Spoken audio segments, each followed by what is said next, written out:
নবীজি বলেন এক ফরজ নামাজ, এক ওয়াক্ত ফরজ নামাজ আদায় করতে যে সময়টুকুন লাগে, কিয়ামতের মাঠের এই সময় এত বড় বিরাট লম্বা সময় জান্নাতীদের জন্য এরকম হালকা হয়ে যাবে। সুবহানাল্লাহ।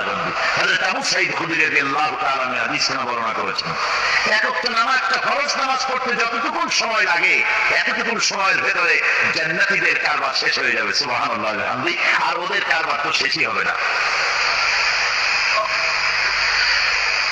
ويوم تشقق السماء بالغمام ونزل الملائكة تنزيلا।